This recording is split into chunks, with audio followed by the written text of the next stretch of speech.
तो hi everyone, आप सभी का स्वागत है एक बार फिर से एक नए वीडियो में। आज की इस वीडियो में 20 मोस्ट इम्पोर्टेंट क्वेश्चन सॉल्व करने वाले हैं जो तुम्हारे फाइनल एग्जाम में पूछा जा रहा होगा।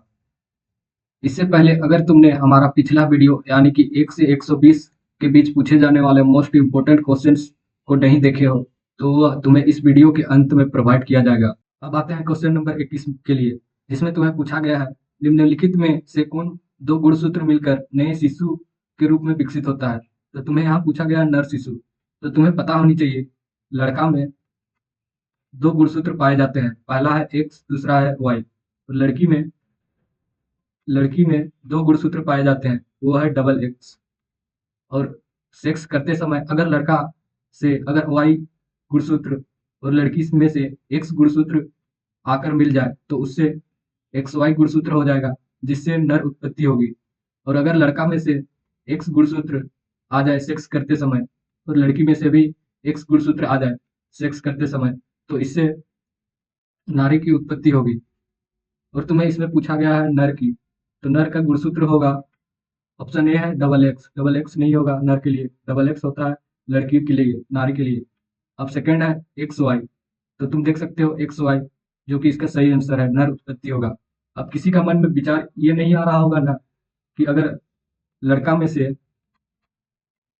लड़का में एक्स वाई क्रोमोसोम है यानी कि गुणसूत्र है, और लड़की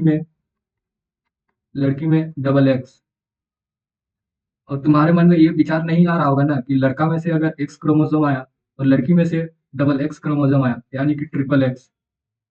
हाँ, समझ रहा हूँ तुम लोग का विचार, पर ऐसा नहीं होता है कि लड़का में से एक्स आए और लड़की में से डबल एक्स और ट्रिपल एक्स मिल जाए। तो इस तरह से नहीं होता है, दोनों में से एक ही गुणसूत्र ही निकल के आता है सेक्स करते समय। अब चलते हैं सेकंड क्वेश्चन पे, जो कि तुम्हें पूछा गया है विश्व एड्स दिवस कब मनाया जाता है। विश्व एड्स दिवस कब मनाया जाता है, इससे ज्यादा जरूरी है हमें एड्स से बचना। पर तुम्हें यहाँ पूछा गया है कि विश्व एड्स दिवस कब मनाया जाता है। ऑप्शन ए तुम्हें दिया हुआ है 21 दिसंबर, ऑप्शन बी दिया हुआ है 21 जून, ऑप्शन सी दिया हुआ है तुम्हें 1 दिसंबर, ऑप्शन डी है 1 जून। तो इसका सही आंसर है 1 दिसंबर को एड्स विश्व दिवस मनाया जाता है। अब आते हैं क्वेश्चन नंबर 23 पे, जो कि तुम्हें पूछा गया है स्त्रियों में होने वाली मासिक स्राव का सामान्य अवधि क्या है। अगर तुम इस वीडियो को देख रहे हो और एक लड़की हो तो तुम्हें पता होगा, क्योंकि यह तुम्हारे अंदर ही होती है। यह 14 से ऊपर वाले लड़की में पाई जाती है मानसिक स्राव। अगर तुम 14 साल के हो और तुम्हारे मासिक स्राव शुरू हो गई है तो तुम्हें पता होगा कितने दिन का होता है। पर अगर तुम लड़का हो और तुम्हारा कोई बंदी नहीं है तो तुम्हें पता नहीं होगा। तो तुम्हें पता नहीं होगा तो मैं बता देता हूँ तुम्हें। तो यहाँ पे तुम्हें ऑप्शन दिया हुआ है, ऑप्शन ए तुम्हें दिया हुआ है 22 दिन, ऑप्शन बी दिया हुआ है 14 दिन, ऑप्शन सी दिया हुआ है 35 दिन, ऑप्शन डी दिया हुआ है 28 दिन। तो इसका सही आंसर है ऑप्शन डी 28 दिन, जो कि स्त्रियों का मासिक स्राव का सामान्य अवधि है। किसी किसी का कम और किसी किसी का ज्यादा होता है, 2 4 5 दिन कम या ज्यादा। अब आते हैं क्वेश्चन नंबर 24 पे, जिसमें तुम्हें पूछा गया है समतल दर्पण से बना प्रतिबिंब होता है। ऑप्शन ए आभासी, ऑप्शन बी वास्तविक, ऑप्शन सी धुंधला, ऑप्शन डी कोई नहीं। तो समतल दर्पण होता है जो हम लोग आईना यूज करते हैं अपने घरों में, तो वो कैसा मिरर होता है या कैसा दर्पण होता है, वो आभासी होता है। आभासी का मतलब होता है कि वो इमेज मिरर के अंदर बन रहा होगा और सीधा बन रहा है, तो इसी को हम लोग आभासी कहते हैं, यानी कि ऑप्शन ए इसका सही आंसर है। अब आता है क्वेश्चन नंबर 25 पे। क्वेश्चन नंबर 25 को शुरू करने से पहले अगर तुम इस चैनल पे नए हो तो तुम्हारे लिए बता दूं, इस चैनल पे आपको वीकली टेस्ट का ओरिजिनल क्वेश्चन का सॉल्यूशन एक दिन पहले प्रोवाइड किया जाता है। सेकंड रीजन, आपको मॉर्निंग असेंबली में पूछे जाने वाले क्विज न्यूज भी एक दिन पहले प्रोवाइड किया जाता है इस चैनल पे। तो अगर तुम नए हो तो चैनल को सब्सक्राइब करो और दोस्तों के साथ शेयर करो। आओ अब आते हैं क्वेश्चन नंबर 25 पे, जो कि पूछा गया है वह यंत्र जो दृष्टि रेखा पर नहीं रहने वाले वस्तुओं को भी दिखा सकता है। ऑप्शन ए है पेरिस्कोप, ऑप्शन बी है कैलिडोस्कोप, ऑप्शन सी है विक्षेपण, ऑप्शन डी है दूरबीन। तो इसका सही आंसर है ऑप्शन ए पेरिस्कोप। अब आते हैं क्वेश्चन नंबर 26 पे, जो कि तुम्हें पूछा गया है आंख में प्रवेश करने वाली प्रकाश की किरणों को को नियंत्रित करता है? ऑप्शन ए है पुतली, ऑप्शन बी है आइरिस, ऑप्शन सी है कॉर्निया, ऑप्शन डी है रेटिना। तो इसका सही आंसर है ऑप्शन ए। आंख में प्रवेश करने वाली प्रकाश की किरणों को पुतली नियंत्रित करता है। यह बहुत ही इंपॉर्टेंट क्वेश्चन है, इसको याद रखना। अब आते हैं क्वेश्चन नंबर 27 पे। वर्षा ऋतु में बोई जाने वाली अक्टूबर से दिसंबर तक फसल कटाई वाली फसलें कहलाती है। तो तुम्हें पता होगा अक्टूबर से दिसंबर के बीच कौन सी फसल की कटाई होती है? तो ऑप्शन ए है रबी, ऑप्शन बी है खरीफ, ऑप्शन डी है दलहन, ऑप्शन डी है तिलहन। तो अक्टूबर से दिसंबर तक फसल की कटाई होने वाली होती है हमारा धान। और धान कब उगाए जाते हैं? धान उगाए जाते हैं खरीफ, खरीफ फसल है। तो इसका सही आंसर है ऑप्शन बी, खरीफ फसल। अब आते हैं क्वेश्चन नंबर 28 पे, जो कि है स्वपोषी का उदाहरण है। स्वपोषी का मतलब वह जीव जो अपना भोजन स्वयं बनाता है। अब तुम बोलोगे भैया हम लोग खुद स्वयं बनाते हैं, मैगी बनाना होगा हम लोग खुद बनाते हैं। तो इस तरह जीव को हम लोग स्वपोषी नहीं कहेंगे। स्वपोषी उसे कहेंगे जो सूर्य के रोशनी से भोजन बना रहा होगा। तो ऑप्शन ए है गाय। तो गाय भी सूर्य की रोशनी से भोजन नहीं बनाता है, तो ये भी स्वपोषी में नहीं आएगा। बकरी, ये भी सूर्य की रोशनी से भोजन नहीं बनाता है, तो ये भी इसका उत्तर नहीं होगा। तिलचट्टा भी इसका उत्तर नहीं होगा। ऑप्शन बी डी, जो कि है अमरूद का पौधा, जो कि सूर्य के रोशनी से अपना भोजन बनाता है। तो इसका राइट आंसर है ऑप्शन डी, अमरूद का पौधा। अब आते हैं क्वेश्चन नंबर 29 पे, जो कि तुम्हें पूछा गया है हार्वेस्ट मशीन द्वारा फसल dot dot dot fill in the balance की जाती है। तो हार्वेस्ट मशीन का उपयोग हम लोग किस लिए किए करते हैं बताओ? कटाई के लिए हार्वेस्ट मशीन का उपयोग करते हैं।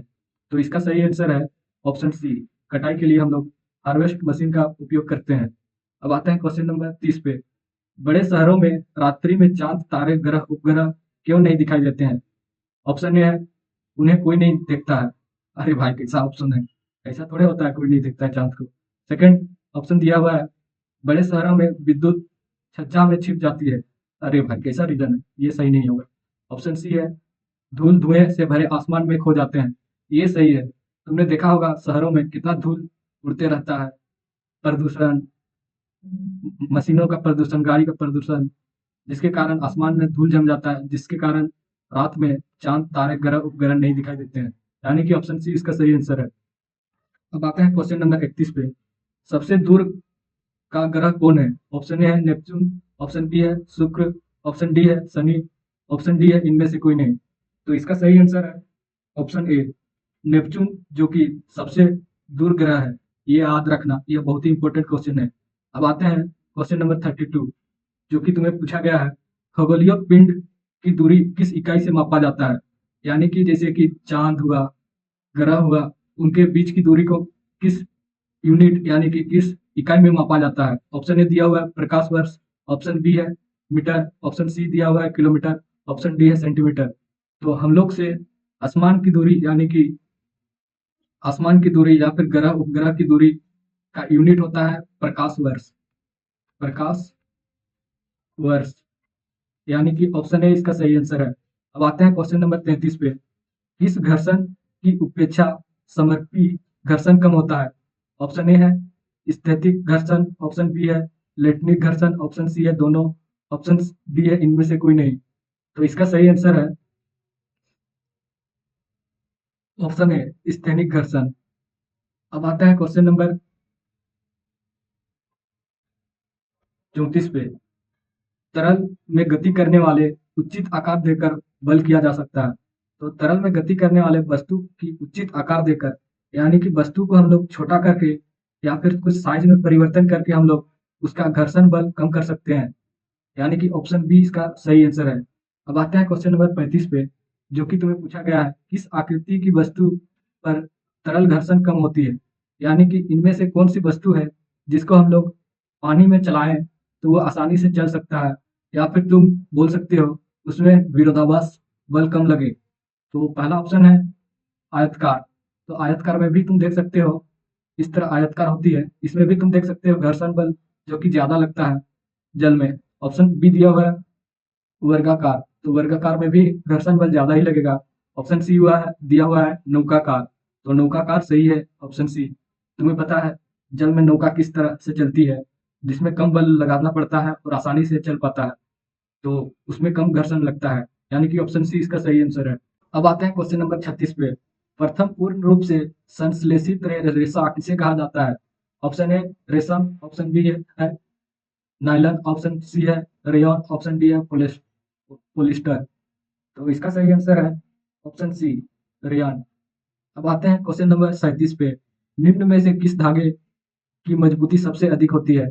ऑप्शन ए है कपास, ऑप्शन बी है ऊन, ऑप्शन सी है नायलॉन, ऑप्शन डी है रेशम। तो इसका सही आंसर है ऑप्शन सी नायलॉन, जो कि तुमने देखा ही होगा बचपन में। वो उसको खींचोगे तो हाथ कट सकता है पर वो टूट नहीं सकता है, बहुत ही कठोर होती है और चुभीला भी होता है। अब आते हैं क्वेश्चन नंबर 38 पे। दमकल कर्मचारियों के कपड़ों पर किस की परत चढ़ी होती है? तो इसका सही आंसर है ऑप्शन ए है मेलामाइन, ऑप्शन बी है बेकेलाइट, ऑप्शन सी है पॉलीथीन, ऑप्शन डी है पॉलीविनाइल क्लोराइड। तो इसका सही आंसर है ऑप्शन ए मेलेमाइन। अब आते हैं क्वेश्चन नंबर 39 पे। ध्वनि की प्रबलता किस कारक पर निर्भर करती है? ऑप्शन ए है आयाम, ऑप्शन बी है तारवत्व, ऑप्शन सी है प्रबलता, ऑप्शन डी है इनमें से कोई नहीं। तो इसका सही आंसर है ऑप्शन ए आयाम पर निर्भर करता है ध्वनि की प्रबलता। अगर आयाम बढ़ाया जाए अगर आयाम बढ़ाया जाए किसी ध्वनि का आयाम बढ़ाया जाए तो उसका प्रबलता बढ़ते जाएगा, यानी कि बहुत जोर से सुनाई देगा। अगर आयाम कम करे तो उसका वॉल्यूम कम होगा, जिससे कम सुनाई देगा। तो इसका सही आंसर है ऑप्शन ए। अब आते हैं क्वेश्चन नंबर 14 पे। अब आते हैं क्वेश्चन नंबर 40 पे। ध्वनि की प्रबलता घटाने के लिए हमें ध्वनि की कंपनों, ऑप्शन ए है आवृत्ति को घटानी होगी, ऑप्शन बी दिया हुआ है आवृत्ति को बढ़ानी होगी, ऑप्शन सी है तुम्हें दिया हुआ है आयाम बढ़ाना होगा, ऑप्शन डी है आयाम घटाना होगा। तो ध्वनि की प्रबलता घटाने के लिए हमने जस्ट ऊपर बात की, यानी कि उसके साउंड को कम करने के लिए हमें उसका आयाम को घटाना होगा, यानी कि ऑप्शन डी इसका सही आंसर है। अगर वीडियो पसंद आया और इसी तरह के वीडियो पाना चाहते हो तो चैनल को सब्सक्राइब करो और दोस्तों के साथ शेयर करो। मिलते हैं नेक्स्ट वीडियो के अंदर, तब तक के लिए ओके बाय।